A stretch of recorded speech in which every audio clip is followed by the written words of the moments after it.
Hello, my sweet little children. I hope all of you are doing great. In our last episode, we were talking about Jacob who went to Haran, lived with his uncle Laban, and later on marrying his two daughters, eldest one Leah and the younger one Rachel.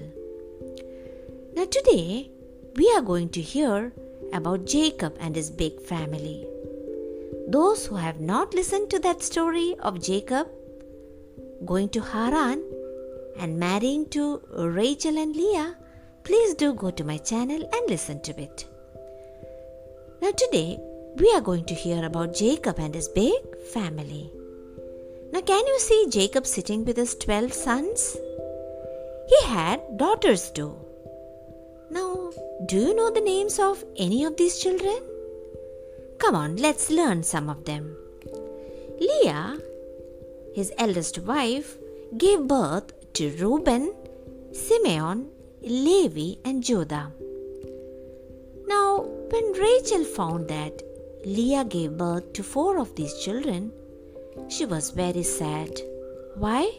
Because she was not able to bear her child of her own. So she was pretty sad and she complained this to Jacob. Jacob, hearing this, he too got worried but was helpless and prayed to God. Now years went by, my dear children. Rachel couldn't wait anymore. She gave her maidservant Bilhah to Jacob.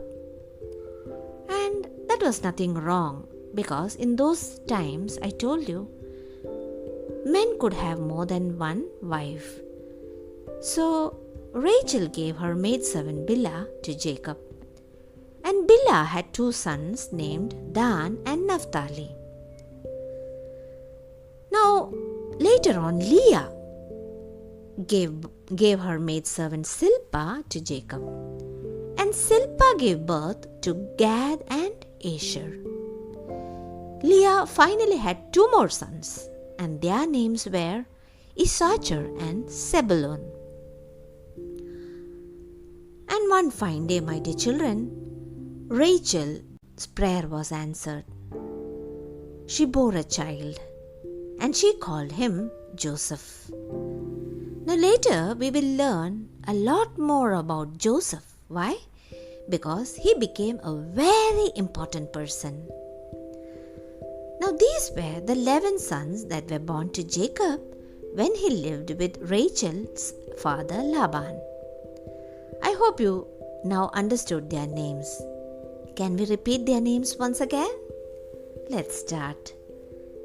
Leah's children: Ruben, Simeon, Levi, Judah. Her maidservant Bilhah gave birth to Dan, Naphtali. Then Silpah, Rachel's maidservant, gave birth to Gad and Asher. And Leah finally gave 2 more children, Issachar and Zebulun. In total, there were now 11 sons. Now Jacob also had some daughters, but the Bible gives the name of only one of them, and her name is Dinah. Now, my dear children, the time came when Jacob decided to leave Laban and go back to his father's place in Canaan. So, he gathered together his big family, his great flocks of sheep and herds of cattle, and began a long trip. After Jacob and his family had been back in Canaan for a while, or during their trip, Rachel gave birth to another son. It happened when they were on the trip. Rachel had a hard time, my children, and she finally died while giving birth to a baby boy. But lucky enough, the little baby boy was all right. Jacob named him Benjamin. Now, we want to remember, or we are to remember, the names of the 12 sons of Jacob, because the whole nation of Israel came from them.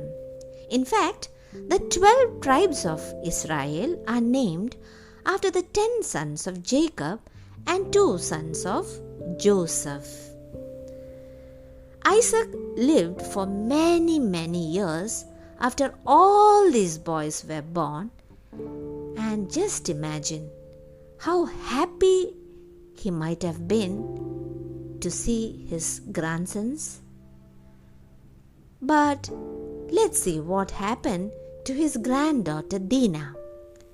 I'll be talking about Dinah in my next episode. I hope you loved today's story and understood the 12 sons of Jacob who later on became Israel. Until I come up with a beautiful story of Dinah, do stay safe and healthy. Your loving Bensi Auntie. Bye. Take care.